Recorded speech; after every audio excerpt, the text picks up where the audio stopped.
नमो नमः। गुरुभ्यः प्रणामः प्रणाम। आरंभ करवा। हाँ सर सर आरंभ करते नर्तन सारे ଆସିଗଲେଣି। हाँ हाँ प्रणाम हरे कृष्ण। हाँ प्रणाम सर सार आरंभ प्रणाम। करिए आगे।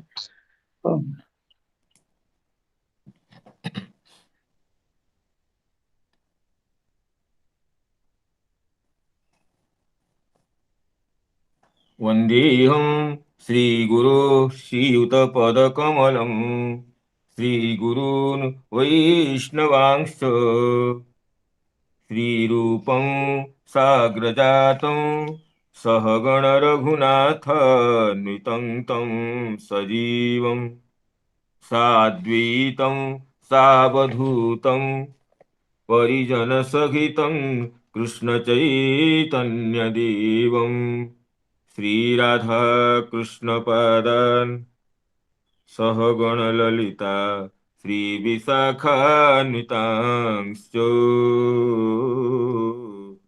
नीलाचलनिवासाय नित्याय परमात्मने बलभद्रसुभद्राभ्यां जगन्नाथाय ते नमः। आजानुलम्बितभुजो कनकावदातो सङ्कीर्तनीकपितरो कमलायताख्यो विश्वम्भरो द्विजवरो युगधर्मपालो वन्दे जगत्प्रियकरो करुणावतारो निगमकल्पतरुर्गलितं फलम् सुखमुखादमृतद्रवसंयुतं पिबत भागवतं रसमालयं मुहुरहो रसिका भुवि भावुका यस्वानुभावमखिलश्रुतिसारमेको मध्यात्मदीप मतितितीर्षतां तमोऽन्धं संसारिणां करुणयाः पुराणगुह्यं तं व्याससूनुमुपयामि गुरुं मुनीनाम्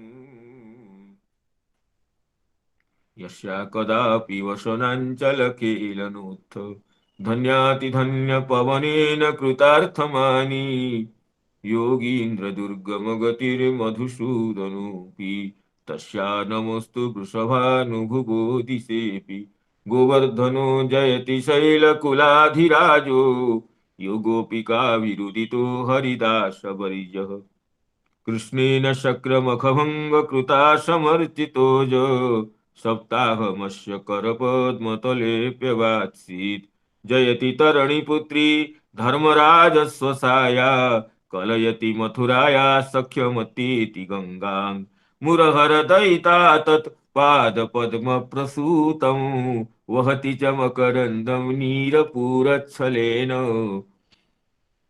वृंदावनावनिपते जय सोम सोम मौले सनंदन सनातन नारदेद्य गोपीश्वर ब्रज विलासी युगांघ्रि पद्मे प्रीतिं प्रयच्छ नितरां निरुपाधिकाग्नि वृंदाई तुलसी देवी प्रियाई केशवस्य च कृष्ण भक्ति प्रदे देवी सत्यवती नमो नमः। मूकं करोति वाचालं पङ्गुं लङ्घयते गिरिं यत्कृपातमहं वन्दे परमानन्दमाधवं वाञ्छाकल्पतरुभ्यश्च कृपा सिन्धुभ्येव च पतितानां पावनेभ्यो वैष्णवेभ्यो नमो नमः। पतितानां पावनेभ्यो वैष्णवेभ्यो नमो नमः। श्रीमद् भागवत कथा सत्र में पूर्वान्न में समागत समस्त महनीय चरित श्रोतृ मंडली जिनमें परम पूज्य वैष्णव वृंद गुरुजन वृंद मित्र वृंद समवेत है सभी को पुनः पुनः अभिवादन और कार्तज्ञ विज्ञापन करता हूँ। आप सभी की परम अनुकंपा से भगवत जनों की परम करुणा से हमें प्रत्यह श्रीमद् भागवत कथा सरिता में अवगाहन करने का कथा रस का आस्वादन करने का ये परम सौभाग्य दिव्य अवसर संप्राप्त है। जिसे गत दिवस में चर्चा हुई थी कि यम प्रव्रजंतम अनुपेतम अपेत कृत्यम, इस श्लोक की चर्चा में हमें श्री चक्रवर्ती पाद की जो दिव्य टीका है उसी की आलोचना कर रहे थे। श्री स्वामी जी की टीका की आलोचना के बाद तो उसी श्लोक को पुनरावृत्ति करते हुए श्री चक्रवर्ती पाद की जो टीका उसी का अवशिष्ट अंश का आस्वादन करना है।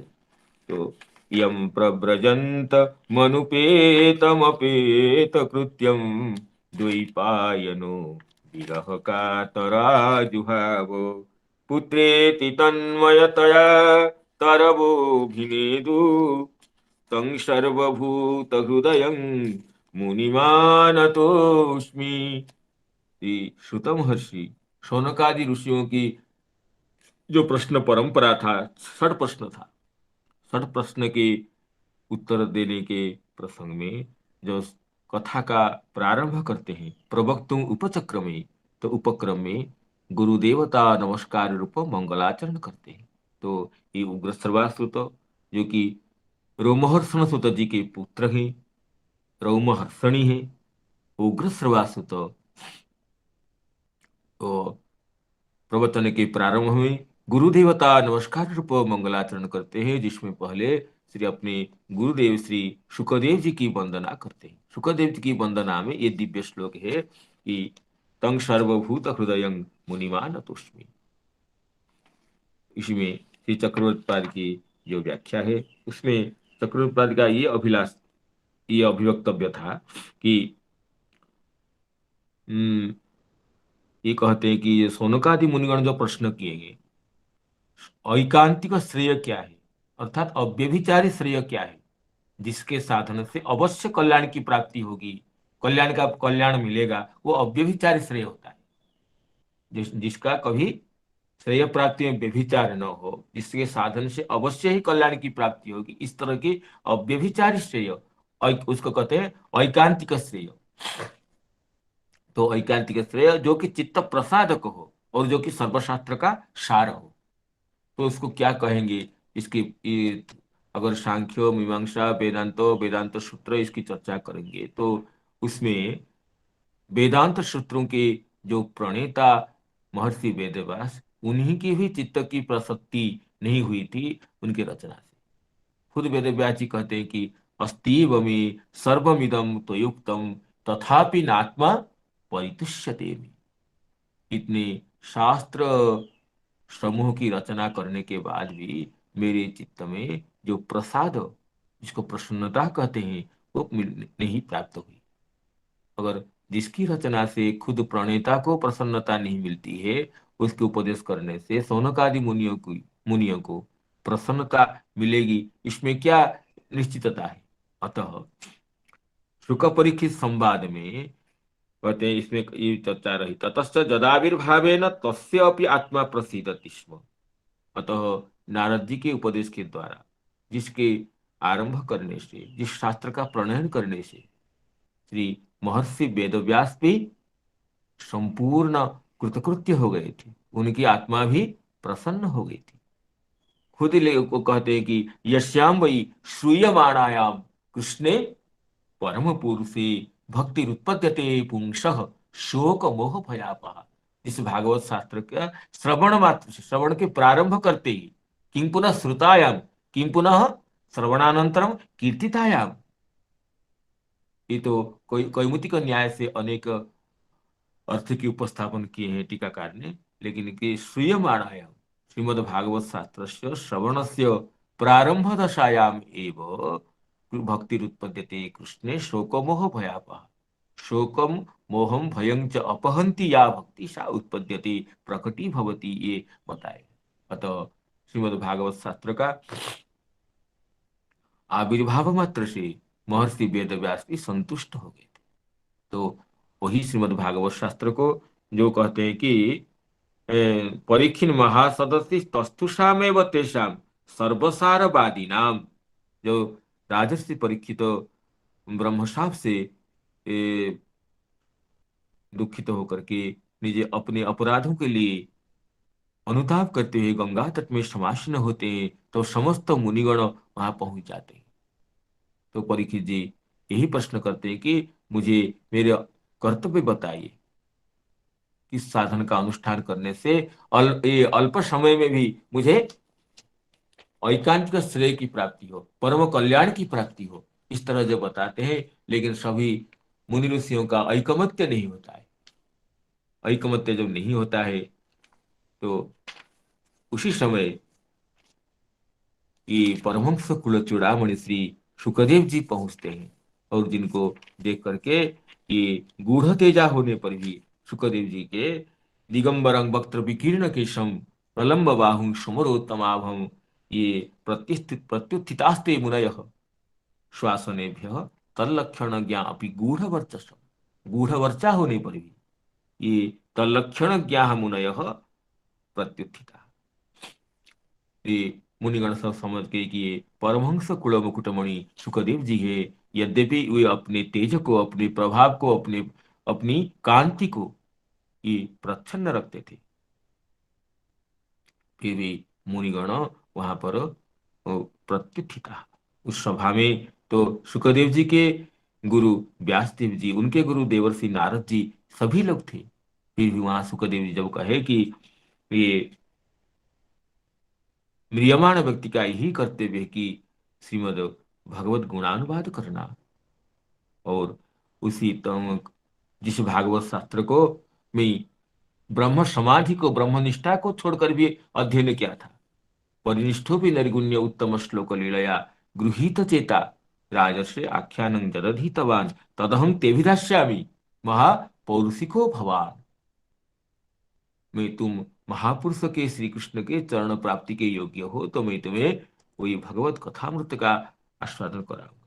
कर करके श्रीमद् भागवत शास्त्र का आस्वादन कराए थे, और समस्त ऋषि मुनि परिवेष्टित उस सभा में ये श्रीमद् भागवत शास्त्र ही चित्त प्रसाद कहे, और समस्त शास्त्रों का सार तत्व उसी में परामृष्ट है। ये विषय कहते हैं कि महाज्योतिषाम अग्रे एव परीक्षया उत्तीर्णम शुद्धम जाम्बूनदम इव। इस तरह ये सुवर्ण की परीक्षा की जाती है। दग्धं दग्धं पुनरपि पुनः कांचनम कांतवर्णम। कांचन को परीक्षा करने के लिए कांचन को जितने हम दग्ध करते हैं सुवर्ण को, वो तो उसकी कांति और निखरती है।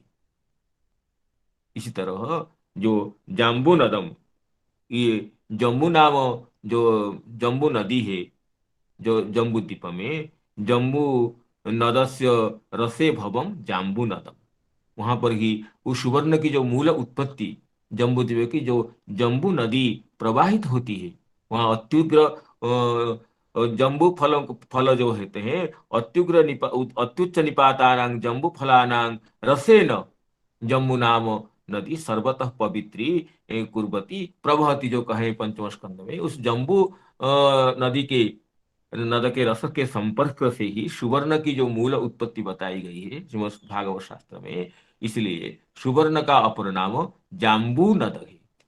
जम्बू नदस्य रसे भवम जाम्बू नदम। जम्बू नद के जम्बू रसस्य नद्याम, जम्बू रसस्य नद्याम भवम जाम्बू नदम। तत्र भूमि में अणु प्रत्यय होने से जम्बू रस की जो नदी है, जो जम्बू द्वीप की जो नदी, जम्बू रस की नदी कहते हैं, उसकी जो अत्युग्र अत्युच्च निपात जम्बू फलों के गिरने से वहाँ जम्बू फल के रस से ही वो जो मिश्रित होकर जो नदी प्रवाहित होती है, उसके संपर्क से दिव्य सुवर्ण की उत्पत्ति होती है। यही मूल सुवर्ण की उत्पत्ति होने से वहाँ ये सुवर्ण का अपर पर्याय कार्तस्वरम रुक्मं कार्तस्वरम और जाम्बुनदम अष्टापदम, अष्टापद अस्त्रियाम इत्यादि अमर कोश में ये सुवर्ण का पर्याय है जाम्बुनद।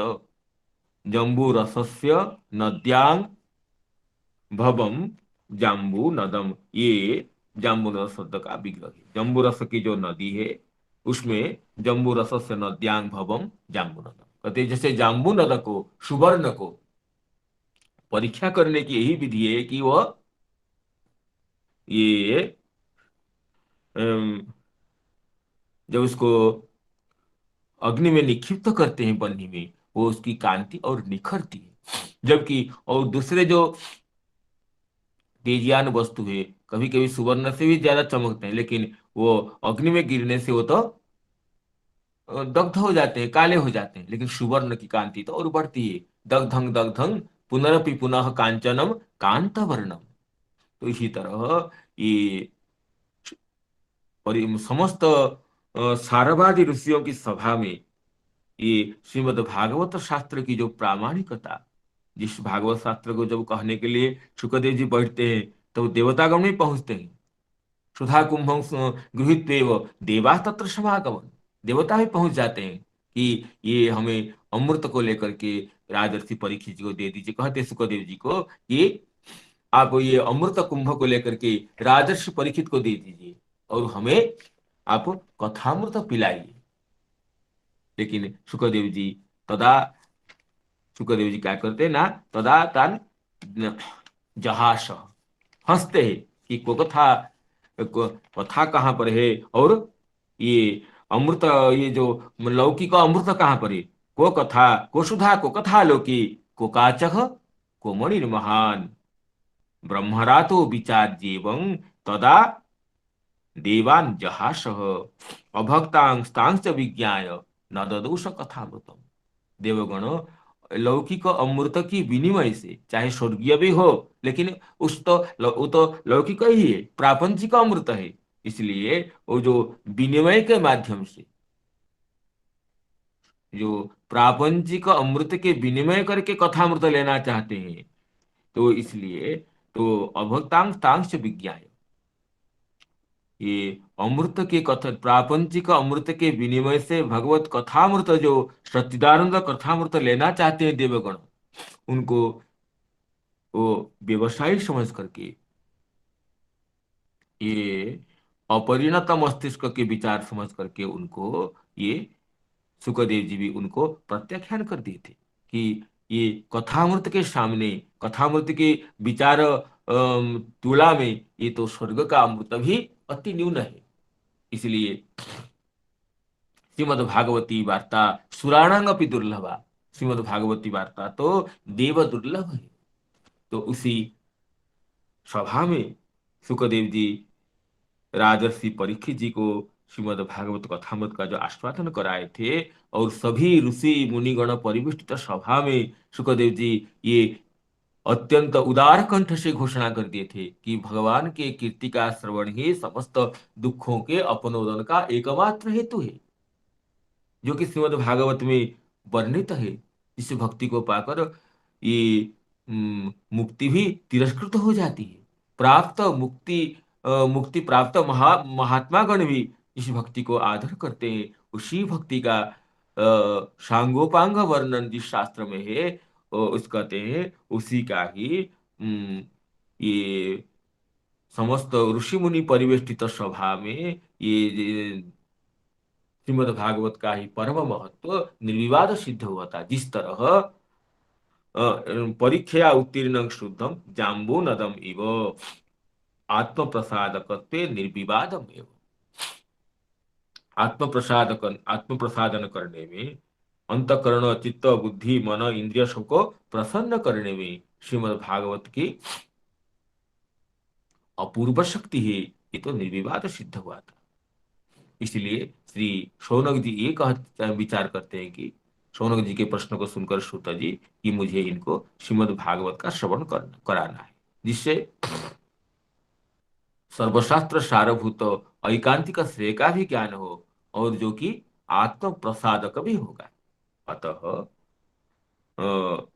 निर्विवादमेव जत स्थिरम व्यराजत तदेव श्रीमद् भागवतम मम वक्तव्यम अभूत। तो वही वक्तव्य है। अतः श्रीमद् भागवत शास्त्र को वक्तव्य जब सोचते हैं तो ततः तद वक्तारम श्री सुखदेवम शरणम यामीति तम प्रणमति यमिति। अतः श्री सुत महर्षि श्रीमद् भागवत शास्त्र के जो प्रवक्ता है, जिनके मुख कमल निर्गलित होने से श्रीमद् भागवत की जो अपूर्व आस्वादनीयता और बढ़ जाती है, इसलिए सुख मुखाद अमृत सर्व संजितम कहते हैं। श्री गुरुदेव शुकदेव जी को प्रणाम करते हैं, वंदना करते हैं श्री श्रुत जी। कहले जम प्रव्रजंतं, प्रव्रजंत का अर्थ है सन्यस्य गच्छन्तम्।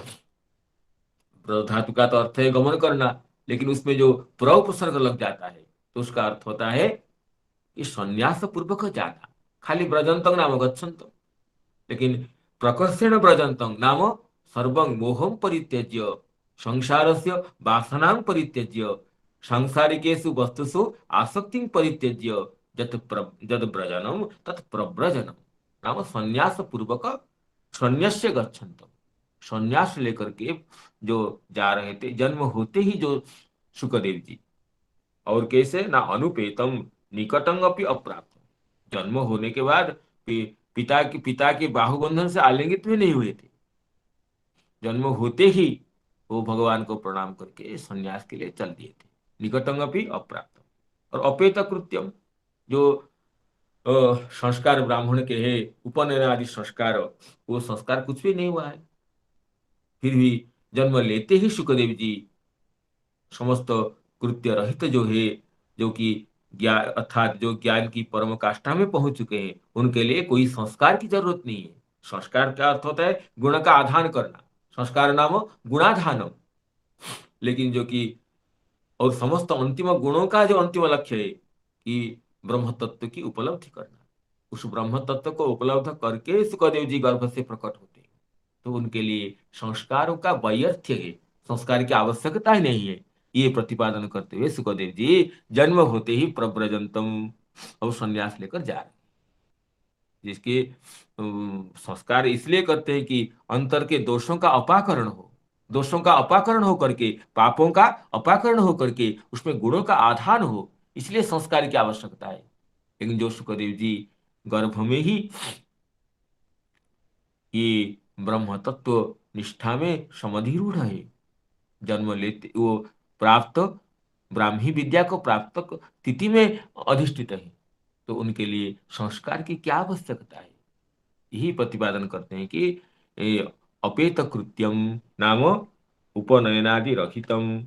और वेद व्यास जी भी तब अत्यंत विरह कातर होकर के आह्वान करते हैं, पुत्र नाम इति प्लुतेन आजुहाव न केवलं परम परम निरपेक्षे भी तस्मिन्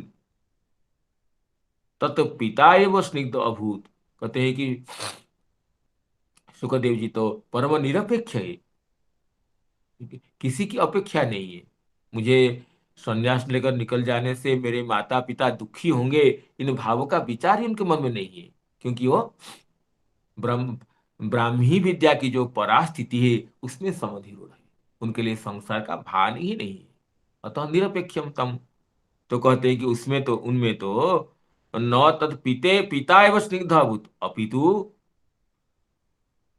तत्र तरव तन्मयतया तरवोपि। कहते हैं केवल पिताजी क्यों उनको ये स्निग्ध हो गई बात नहीं है, जो भगवान श्रीहरि की अर्चना जो कर लेता है उसमें संपूर्ण संसार अनुरक्त हो जाता है। ये प्रमाण देर कहते हैं कि ये पद्म पुराण का ही वचन है, ये नार्चितो हरिस्तेन तर्पितानि जगन्त्यपि रज्यन्ति जंतवस्तत्र स्थावरा जंगमा अपि। जो भगवान श्रीहरि को प्रसन्न कर लिया है, क्योंकि श्रीहरि तो आत्मा की भी आत्मा है, तो श्रीहरि की प्रसन्नता से संपूर्ण चराचर विश्व ब्रह्मांड उससे तर्पित हो जाता है और उससे प्रसन्न हो जाता है, उसमें अनुरक्त हो जाता है। जेनार्चित हरिस्तेन तर्पितानि जगन्ति अपि। तो संपूर्ण जगत को कोई प्रसन्न नहीं कर सकता है, एक एक व्यक्ति कितने प्रसन्न कर सकता है, लेकिन संपूर्ण जगत के जो मूल बिंदु है, मूल केंद्र है, संपूर्ण जगत के जो आधार भी है और आधेय भी है, उन श्रीहरि को प्रसन्न करने से वो संपूर्ण जगत अपने आप प्रसन्न हो जाता है। संपूर्ण जगत को प्रसन्न करने के लिए पृथक प्रयास करने की आवश्यकता नहीं होती है। कहते केवल जंग स्थावर नहीं, केवल जंगम नहीं है, स्थावर गण भी उसमें प्रसन्न हो जाते हैं, चराचर अखिल विश्व उसमें संतुष्ट हो जाता है, क्योंकि संपूर्ण जगत के जो नियंता है, जगत के जो आधार है, जगत के जो प्राण बिंदु है, वो भगवान को व्यक्ति जब प्रसन्न कर लेता है, संपूर्ण चराचर उस पर प्रसन्न हो जाता है। तो इसलिए कहते हैं कि इसे पाद मुक्ति है तरवह अपि इत्या। तो सुखदेव जी जाते हैं, तरुगण भी प्रसन्न हुए, तरुगण वृक्षगण भी प्रसन्न होकर के सुखमयतया तरवोपि आभिमुख्येन हेतुना हे पुत्र इति प्रतिध्वनि विषेण व्यासवत आजु। तो श्री चक्रवर्ती ये व्याख्यान करते हैं कि न केवल सुख व्यास देव जी आह्वान करते हैं पुत्र पुत्र, तरुगण भी ये शुक्रदेव की प्रति प्रीति में तन्मय होकर के पुत्र पुत्र ही आह्वान करते हैं।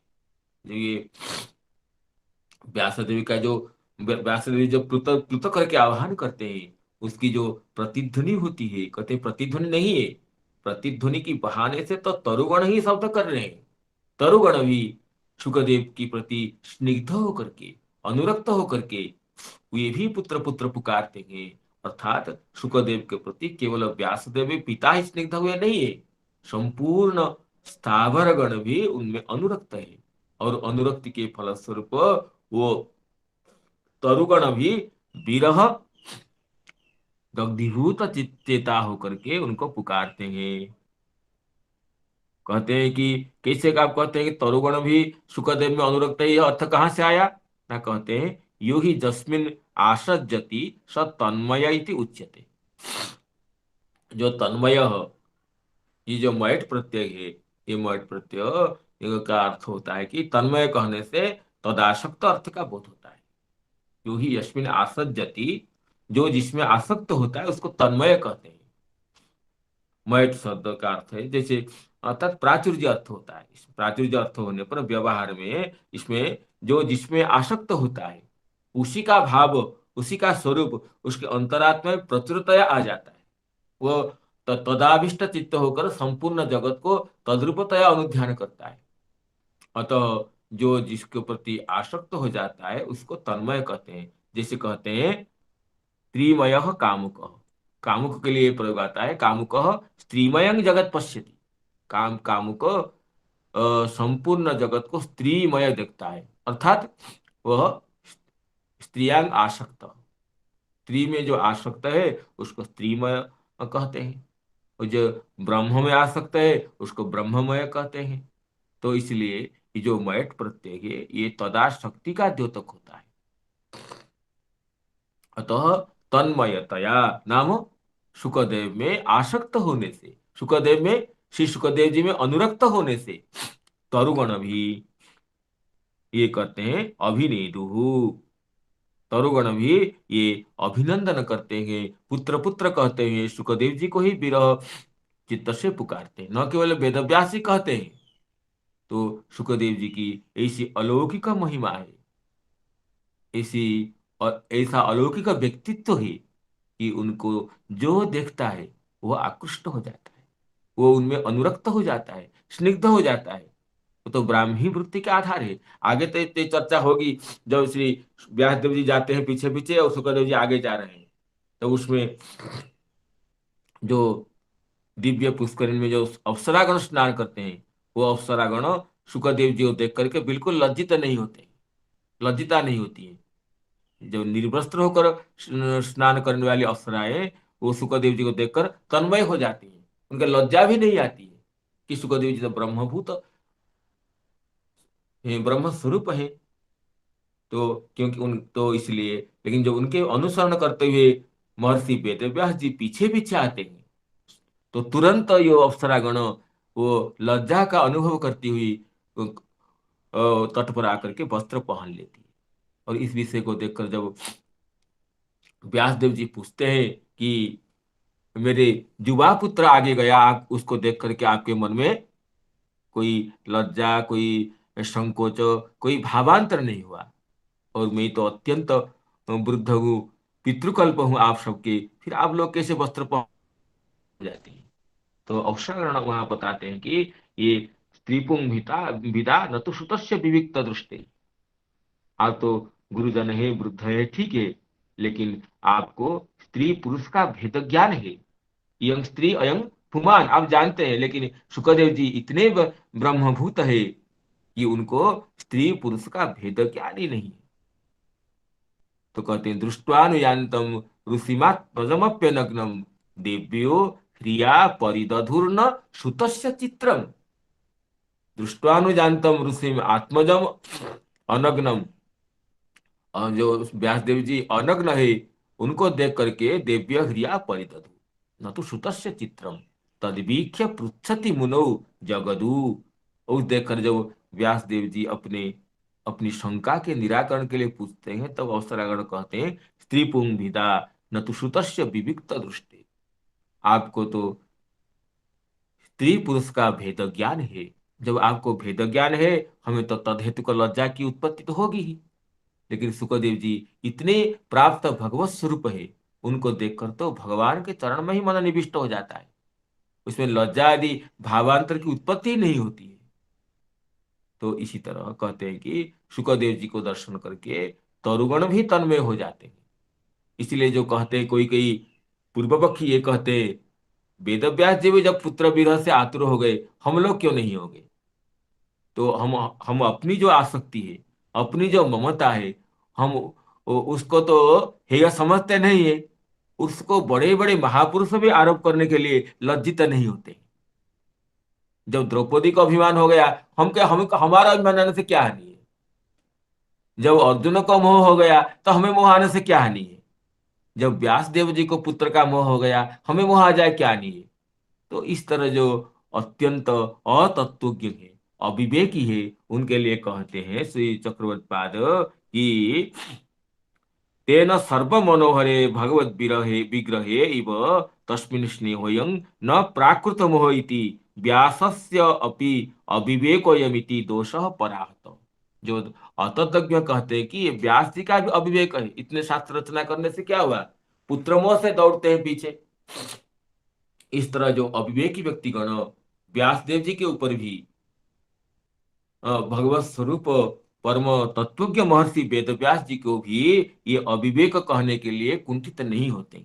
उनके लिए चक्रवर्तीपाद कहते हैं कि ये तो जिस तरह सर्व मनोहर भगवान के विग्रह में कोई आसक्त होता है तो उसको उसको क्या कहेंगे, उसको तो आसक्ति नहीं कहते हैं। भगवान में आसक्त होना तो ये परिपूर्ण विरक्ति का फल है। जो संसार से व्यक्ति विरक्त होता है तो भगवान में आसक्त होता है। भगवान में आसक्ति का फल है कि संसार में विरक्ति होना। संसार में जो विरक्ति है उसका फल है कि कोई भगवान में आसक्त होता है। कि जो भगवान में आसक्ति होते ही संसार से अपने आप विरक्ति आ जाती है। तो भगवान के में जो आसक्ति है, भगवत विग्रह में जो आसक्ति है, उसको कोई आसक्ति नहीं कहते। वो तो परम विरक्ति का ही परिणाम है।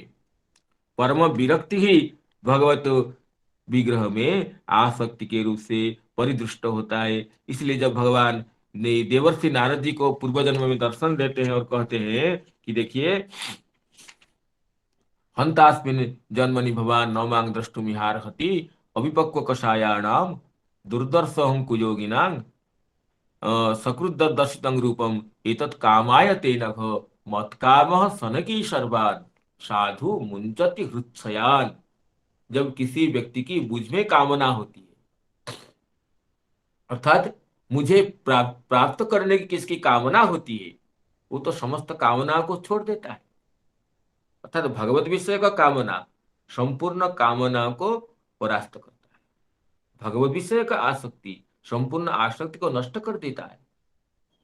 भगवत विषय का जो अनुरक्ति सांसारिक अनुरक्ति को प्रज्वलित कर देती है। इसलिए जो परम मनोहर भगवत विग्रह में जिस तरह सभी की प्रीति हो जाती है, ये भगवान है न जानने पर होती है। इसे गोपियां कहती हैं कि आपके आपको देख करके किसका मन आसक्त नहीं होता है। आपके आपके जो वेणुगान को सुन करके, आपके रूप को अवलोकन करके हम लोग केवल हम गोपिकाएं केवल दौड़ कर आ गई हैं, ये सब बात नहीं है। आपको देख करके तो ये तो द्रुम द्रुम मृग सभी लोगों के कास्त्र्यंगते कलपदायत मूर्छितेन सम्मोहितार्य चरितात न चले त्रिलोक्याम।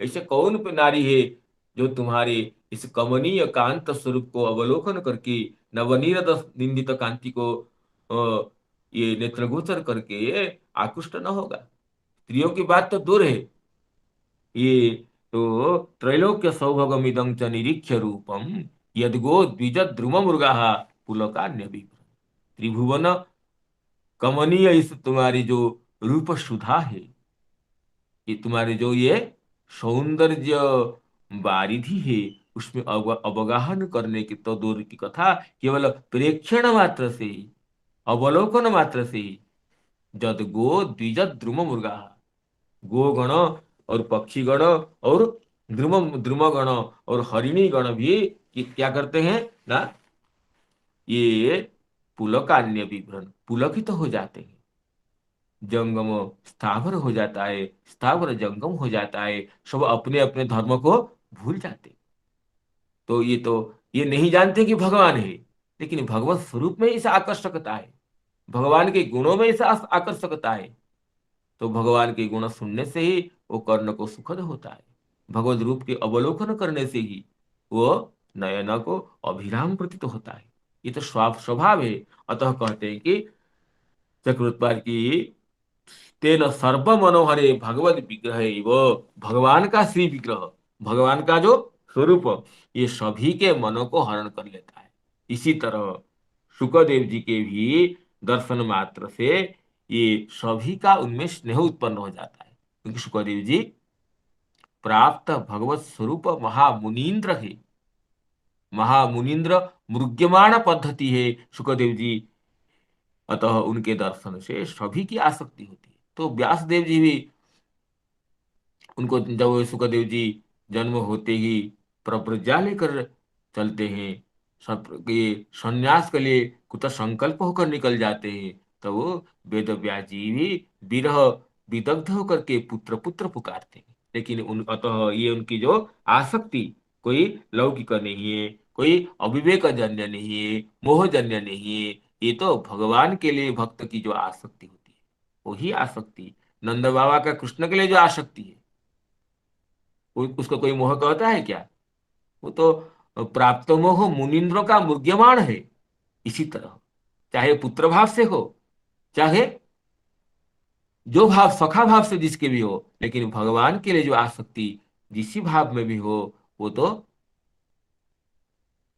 वो तो आसक्ति परित्याग का फल होता है। जो प्राप्त ब्रह्मस्वरूप महामुनिंद्रों का मुर्ग्यमाण होता है, वो तो भाव। अतः जो कोई अविद्वान व्यक्ति, अविवेक व्यक्ति व्यास जी के अविवेक है, वो भी पुत्र भी मोह कातर होकर के पुकारते हैं, पुत्र पुत्र, ये जो कहते हैं ये तो अविवेक कल्पित है। ये कहते हैं वस्तुतः ये व्यास देव जी का जो स्नेह है, ये तो भगवत विग्रह, सुखदेव जी भगवत प्राप्त भगवत स्वरूप है। तो उनको उनके निकल जाने से उनका जो पुत्र पुत्र कर पुकारते हैं, ये तो भगवत विरह है, पुत्र मोह नहीं है, अविवेक जन्य नहीं है। इस तरह खंडन करते हैं। इति दोषः पराहतः जदवा तदा तन्मयतया सुखरूपतया तरवः अभिनेदु प्रतिध्वनि मिश्रेण हे पुत्र इति प्रत्युत्तरम दतु। अथवा ये भी अर्थ एक पक्ष में है, एक तो एक अर्थ हुआ, दूसरा अर्थ ये होता है कि तन्मय होकर के, सुखरूप होकर के तरुगण उत्तर देते हैं। जब वेद व्यास जी पुत्र पुत्र कह करके पुकारते हैं, तो सुखदेव जी तो उत्तर नहीं देते हैं। सुखदेव जी के कर्ण कुहर में पिताजी की विरह ध्वनि, विरहोच्चारित ध्वनि पुत्र पुत्र तो प्रविष्ट नहीं होता है। तो तरुगण सुखरूप होकर के, तन्मय होकर के व्यास देव जी की जो ये जो व्यास देव जी का जो आह्वान है, उसका उत्तर देते हैं। क्या उत्तर देते हैं ना? प्रतिध्वनि मिशेण, प्रतिध्वनि की बहाने से, प्रतिध्वनि के ब्याज से, मिश कहते हैं ब्याज को, बहाना को। वस्तुतः ये प्रतिध्वनि नहीं है, तरुगण भी उत्तर दे रहे हैं। किसके? व्यासदेव जी के आह्वान का। क्या उत्तर दे रहे हैं ना? यदि तवाहं पुत्र तदा तुमपि में पुत्र इत्यतः, अगर आप मुझे पुत्र कहते हैं, मैं पिता हूं, तुम मेरे पुत्र हो, लेकिन ये तो पिता पुत्र संबंध, ये तो काल्पनिक है, ये तो जन्म जन्म में बदलता रहता है। अभी जो पिता है और जो पुत्र है वो पिछले किसी जन्म में उसका विपरीत भी हो सकता था। वो जो पुत्र है वो पिता हुआ होगा, जो पिता है वो पुत्र हुआ होगा। इसलिए कश्य के पति पुत्राद्या मोह एव ही कारणम। और पति पुत्र कौन है? ये तो मोह ही कारण है। कहते हैं कि गंगा में जितनी बालुकाएं हैं, उस बालुका से भी ज्यादा हम लोग तो जन्म जन्म में इतने संबंधियों को त्याग कर चुके हैं। गंगा के तट में जितने बालुका नहीं है, उससे ज्यादा संबंधियों को हम त्याग करके आए हैं। कि गंगा में भी जितनी बालुका नहीं है, उससे ज्यादा हम संबंधियों को आज तक जितने हम जन्म लिए हैं, उससे ज्यादा संबंधियों को त्याग करके आए हैं। अतः कश्य के पतिपुत्राद्या मोह एव ही कारणम। मोह ही इसमें कारण है। ये मेरे पति है, ये मेरे पुत्र है, इस विचार में मोह ही कारण है। अतः कहते हैं कि लब्धा त्यक्ताश्च संसारे यावन्तो बांधवास्तया न सन्ति खलु तावत्यो गंगायंगपि बालुका। गंगा जी में भी इतनी बालुका नहीं है। ये जावंत बांधवा त्वया त्यक्ता, जितने जितनी बंधुता को, जितने परिजनों को हम कल्पना करके, परिजन की ममता को चित्त में धारण करके हम उनको पिता पुत्र पति बंधु सखा इत्यादि कह करके हमारे जो स्नेह को बढ़ाए हैं, और दूसरे जन्म में फिर दूसरा आ गया, तीसरे में तीसरा आ गया, तो एक एक के हम ग्रहण करते हैं, दूसरे को छोड़ते हैं। इस तरह हम जितना छोड़ चुके हैं, ये तो अनंत है। लब्धा त्यक्ताश्च संसारे यावन्तो बांधवास्तया न सन्ति खलु तावत्यः गंगायां अपि बालुका। अतः जो कि कुछ काल के लिए ही, वो तो काल्पनिक है। अतः कश्य के पति पुत्राद्या मोह वही कारणम। इसमें तो मोह ही कारण है, इसमें तो अज्ञान ही कारण है, अविवेक ही हेतु है। ये बताते हुए वृक्षगण भी ये शुकरूप होकर के शुकदेव जी की ओर से ये प्रत्युत्तर देते हैं कि ये आप जो पुत्र पुत्र कहते हैं, ये तो अविवेक कल्पित है। मैं तुम्हारा पुत्र हूं, तो तुम भी मेरे पुत्र कभी रह चुके हैं।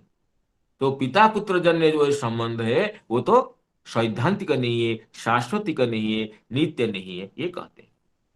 अतः कस्य के पति पुत्राद्या इति तत्वम अभिज्ञाय, ये तत्व को न समझ करके तुम जो अभी कहते हो कि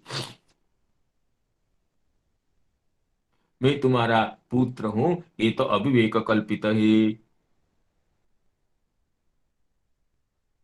इति तत्वम अभिज्ञाय किमिति मुह्यसि इति व्यंजयामासु। तन्मयत्व उपादानाय विशेषणम। और तन्मयत्व को उपादान करने के लिए ये विशेषण देते हैं कि सर्वभूत हृदयम, सर्वभूतानाम हृदयानि, हाँ, सर्वभूतानाम हृत मनः अयते योग बलेन प्रविशति इति सर्वभूत हृदय तम। यहाँ हृदय में इसको विभाग करके हृत और अय धातु दोनों का संजय करके यह अर्थ करते हैं कि सर्वभूता नाम हृत नाम मन, चित्तम तु चेत हृदय हृन्मान संग मन इत्यादि कोश प्रामाण्य से हृत का अर्थ होता है मन। सर्वभूता नाम हृत मन प्रविशति इति सर्वभूत हृत, सर्वभूतानां हृत मनः अयते योग बलेन प्रविशति इति सर्वभूत हृदयम। हृत पूर्वक ये जो अय धातु के संयोग से यह अर्थ होता है सर्वभूत हृदयम, अर्थात समस्त भूतों के अंतरात्मा में यो प्रविष्ट हो सकते हैं। तो इसलिए वृक्षों में भी प्रविष्ट होने में उनमें क्या कठिनाई है? जो समस्त भूतों में निखिल चराचरों में प्रविष्ट होने की जिनकी क्षमता है, तो वो वृक्ष गणों में भी प्रविष्ट होकर वो तो पिताजी को भी उत्तर दे सकते हैं। प्रतिध्वनि के बहाने, प्रतिध्वनि के व्यास से अपने पिताजी को ही पुत्र कह करके सुखदेव जी पुकारते हैं, ये सुत महर्षि कहते हैं। तेन सएव मम अपि अंतः प्रविश्य मन मुखे नैव श्री भागवतं वदतु। इसमें ये तत्व को श्री सूत जी कहते हैं कि कोई भागवत जो कहेंगे, भागवत के वक्ता तो वस्तुतः सुखदेव जी हैं, चाहे कोई भी वक्ता हो, लेकिन सुखदेव जी ही उनके हृदय में प्रविष्ट होकर के, सुखदेव जी ही वाणी के रूप में उसके मुख से निकलते हैं। सुखदेव जी ही भागवत के मुख्य वक्ता है। अतः कहते हैं सएव अंतः प्रविश्य ममांत प्रविश्य मन मुखे नैव श्री भागवतम वदतु। तो श्रीमद् भागवत कहने का अधिकार, भागवत प्रवचन करने का अधिकार सुखदेव को दी। अतः ये किसी भी वक्ता को, ये वक्ता के आसन पर जो अधिष्ठित है, तो इसके मन में ये भावना होनी चाहिए कि मैं कुछ नहीं जानता हूं, मैं किसी नहीं कहता हूं। श्री परमहंस कुल चूड़ामणि श्री सुखदेव जी ही मेरे अंदर अंतर में प्रविष्ट होकर के मेरे मुख से भागवत, श्रीमद् भागवत के प्रकाशन करते हैं, मैं तो निमित्त मात्र हूं। तो इस ये कहते हैं कि अतः ऐसा, अतः प्रवचन काले जो ही जड़ानपि वृक्षान प्रविश्य प्रत्युत्तरेण पितरमपि समादधु सएव चेतनं मां प्रविश्य श्री भागवतेन एव येषां श्रोतॄणाम् आत्मानं प्रसादयतु इति प्रवचन काले श्री भागवतस्य वक्ता अन्योपि ध्यायेत इति विधिश्च सूचित। इसमें भी श्रुत महर्षि विधि का भी सूचन देते हैं। जो सुखदेव जी जो स्थावर तरुओं में भी प्रवेश करके पिताजी के प्रश्न का उत्तर देते हैं, वो सुखदेव जी मुझ जो किसी चेतन में प्रवेश कर क्यों नहीं कर सकते? जो अचेतन में प्रविष्ट हो जाते हैं तो ये स्थावर में प्रविष्ट हो जाते हैं, तो किसी चेतन वक्ता में उनको प्रविष्ट होने में क्या कठिनाई है? तो अतः वो सुखदेव जी मुझ में प्रविष्ट होकर के मेरे मुख से श्रीमद् भागवत का प्रवचन करा के शत्रुगणों के मनों का चित्त का संतोष विधान करे। इस तरह किसी भी वक्ता को ये हृदय में भावना रखना चाहिए। श्रीमद प्रवचन काले श्री भागवत वक्ता अन्योपि ध्याये, कोई भी वक्ता ये प्रवचन के समय ध्यान रखना चाहिए कि मैं नहीं कह रहा हूं। भगवत कथा मृतका निसेवन तो आई तो आस्वादन तो श्री सुखदेव जी ही करा रहे हैं मेरे मुख से। अतएव सुखदेव जी ही मेरे माध्यम से श्रीमद् भागवत का रोषोद्गार करते हुए ये शत्रुगण गणों के कर्ण मंदाकिनी कर्ण कुहर को भागवत मंदाकिनी से ये सुतरांग स्निग्ध करे सिक्त करे, यही ये अंतर में भावना होनी चाहिए। नहीं तो मैं हरि कथा कह रहा हूं, ये जो बुद्धि है इससे तो हरि कथा में ये अभिमान, अपने में वक्तृत्व बुद्धि का आधान होने से, अभिमान होने से ये विशुद्ध हरि कथा का प्राकट्य नहीं होता है। मैं ही हरि कथा कह रहा हूं तो मुझे क्या सामर्थ्य है? भगवान की कथा तो चिन्मय होती है, सच्चिदानंद स्वरूप होती है। वो तो कभी भी प्राकृत इंद्रिय से, प्राकृत जिह्वा से कभी सामर्थ्य नहीं है कि भगवान की कथामृत का वह उच्चारण कर सके। अतः श्री कृष्ण नामादि न भवेद ग्राह्य इंद्रिय, इंद्रियों से कभी भी हम भगवान के नाम का, भगवान के चरित्र का उच्चारण नहीं कर सकते। न भगवान के नेत्र से दर्शन कर सकते हैं, इंद्रिय इस प्राकृत नेत्र से, या प्राकृत जीवा से भगवान की जो नाम का आस्वादन कर सकते हैं, कीर्तन कर सकते हैं। न प्राकृत जीवा से भगवान की जो दिव्य लीला का हम गान कर सकते हैं। जब जीव सेवोन्मुख होता है, भगवत सेवा के लिए, महापुरुषों की सेवा के लिए लालायित तो होता है, तो उसके इंद्रियों में अप्राकृत गुणों का संचार होने से स्वतः भगवत लीला उसकी जिह्वा में स्फुरित होती है, स्वतः भगवत रूप उसके हृदय में संचारित होते हैं। अतः कहते हैं सेवोन्मुखी ही जिह्वादो स्वयमेव स्फुरत्यतः। अतः श्री कृष्ण नामादि न भवेत ग्राह्य इंद्रिय, क्योंकि नाम चिंतामणि कृष्ण चैतन्य रस विग्रह पूर्ण शुद्धो नित्य मुक्तो अभिन्नत्वात् नाम नामिनो। भगवान जैसे सच्चिदानंद स्वरूप है, भगवान की जो दिव्य नामावली है, भगवान की दिव्य लीला कथा है, वो भी सच्चिदानंद स्वरूप है। तो सच्चिदानंद तत्व प्राकृत त्रिगुणमय जीवा पर कैसे अवतरण कर सकते हैं?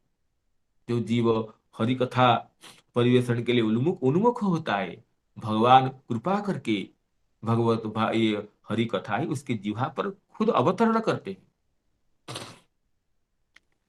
तो भगवान के जब कृपा के पूर्ण अवतरण होता है जीवा पर लीला कथा के रूप में, तब ही जीव भगवत कथा को परिवेषण कर सकता है।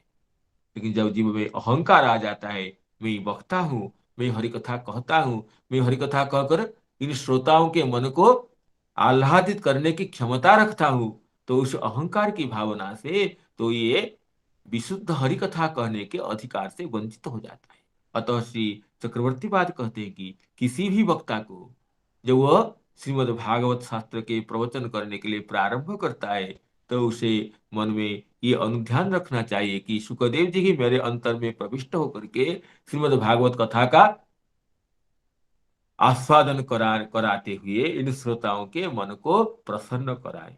शुकदेव जी ही मेरे हृदय से कहें, मैं तो निमित्त मात्र हूं, मेरे मुझ में कोई वक्तृत्व नहीं है, हरिकथा परिवेशन का लवमात्र सामर्थ्य मुझ अकिंचन जीव में नहीं है। इस तरह शरणागत होकर के शुकदेव जी के चरण कमलों में अपने को समर्पित करते हुए वक्ता को श्रीमद् भागवत का परिवेशन करना चाहिए। इसी विधि का सूचन हुआ है इस श्लोक में।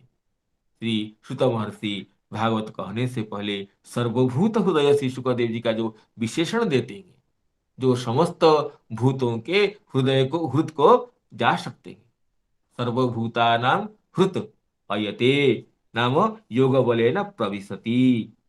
इसलिए श्रीधर स्वामी ये कहें और चक्रवर्ती ये कहते हैं। अतः सर्वभूतानां हृत मनः अयते योग बलेन प्रविशति इति सर्वभूत हृदयतम तेन सएव मम ममापि अंतः प्रविश्य मन्मुखे नैव श्रीमद्भागवतं वदतु।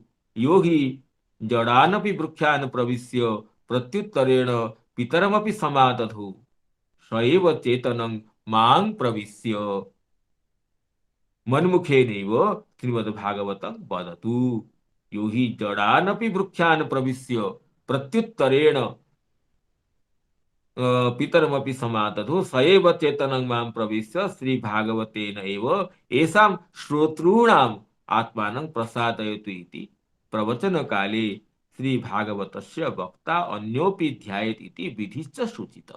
इस तरह ये विधि के विधि की सूचना दी है श्री चक्रवर्तीपाद। अतः भागवत वक्ता को श्रीमद् भागवत की प्रारंभ में सुखदेव जी के चरण कमलों में प्रणाम करते हुए उनको निवेदन करना चाहिए, आप ही मेरे अंतर में प्रविष्ट होकर के श्रीमद् भागवत कथामृत का परिवेषण करके इन श्रोताओं को प्रसादित कीजिए। आप ही वक्ता है, मैं तो मुझ में तो कोई वक्तृत्व नहीं है। हरि कथामृत परिवेषण करने का, श्रीमद् भागवत रस परिवेषण करने का मुझ में लवमात्र भी सामर्थ्य नहीं है। इस विधि का ध्यान रखते हुए किसी भी वक्ता को श्रीमद् भागवत का ये भागवत रसामृत का आस्वादन कराना चाहिए, हरि कथा का प्रवचन देना चाहिए। अन्यथा अपने में कर्तृत्व आरोपण करके वक्तृत्व का अनुसंधान करके अगर वक्ता हरि कथामृत का परिवेषण करता है, वो तो विधि के अतिक्रम करता है। इस तरह इस श्लोक का तो व्याख्यान हम श्रीधर स्वामी जी के टीका के आधार पर और श्री चक्रवर्तीपाद जी के टीका के आधार पर ये व्याख्यान के कुछ आस्वादन किए हैं। तो इस श्लोक को पुनः उच्चारण करते हुए दूसरे श्लोक में प्रवेश करेंगे। यम प्रव्रजंत मनुपेत मपेत कृत्यम द्वैपायनो विरह कातर आजुहाव पुत्रेति तन्मयतया तरवोभिनेदु तं सर्वभूत हृदयं मुनिमानतोऽस्मि। यस्वानुभावमखिल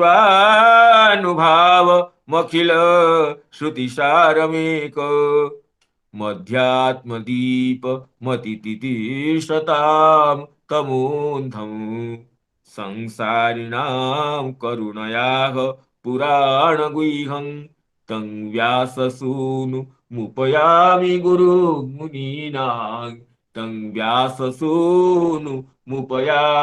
गुरुं मुनीनां। ये इस श्लोक में भी श्री सुत महर्षि अपनी गुरुदेव श्री सुखदेव जी की वंदना की प्रस्तुति करते हैं। तम व्याससूनुमुपयामि गुरुं मुनीनां। समस्त तो पूर्व श्लोक में तो सुखदेव जी के ऐश्वर्य बताए थे। इस श्लोक में सुखदेव जी की जो परम करुणा है, परम कारुण्य है, इतने प्राप्त ब्रह्मनिष्ठ से महात्मा होने पर भी संसारियों को करुणा करते हुए जो श्रीमद् भागवत शास्त्र का भूलोक में अवतरण कराई है। संसारिणां करुणया, कोई संसारी व्यक्ति तो संसारी की दुख समझता है, लेकिन ये तो प्राप्त ब्रह्मनिष्ठ होने पर भी ये संसारियों को करुणा करते हुए ये अत्यंत प्रभावशाली स्वानुभाव, अत्यंत विलक्षण प्रभाव विशिष्ट अखिल वेदों के सार स्वरूप, जो कि अध्यात्म दीप है, अतितितिर्षतांग तमोंधम, आसक्ति रूप गाढ़ अंधकार को जो उत्तीर्ण होना चाहते हैं, वो अंधकार को उत्तीर्ण होने के लिए तो अध्यात्म दीप है। ये कोई लौकिक दीप नहीं है।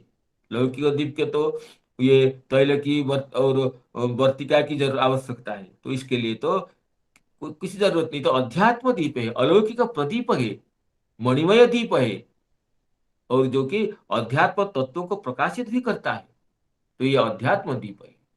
इनके लिए ना अति तितिर्षताम तमोंधम, अंधं तमः अति तितिर्षताम तरितुम इच्छताम, अत्यंत गाढ़ अंधकार को जो पार करना चाहते हैं, उन संसारियों के लिए करुणया पुराण गुह्यम, उनको करुणा करते हुए गोपनीय पुराण को, पुराण तो बहुत है लेकिन श्रीमद् भागवत तो अत्यंत गोपनीय है। इसलिए श्री वेदव्यास जी भी जब तक श्रीमद् भागवत का प्राकट्य नहीं किए हैं तब तक संतुष्ट नहीं हो पाए, और पहले पहले नहीं प्रकट किए हैं। सबके सार स्वरूप श्रीमद् भागवत का प्राकट्य अंत में ही करते हैं। तो गोपनीय है, उसके तो वक्ता भी दुर्लभ है, श्रोता भी दुर्लभ है, और वक्ता श्रोता दोनों होने पर भी उसका समाज स्वादन भी दुर्लभ होता है। तो पुराण गुह्य, पुराणेषु गुह्यम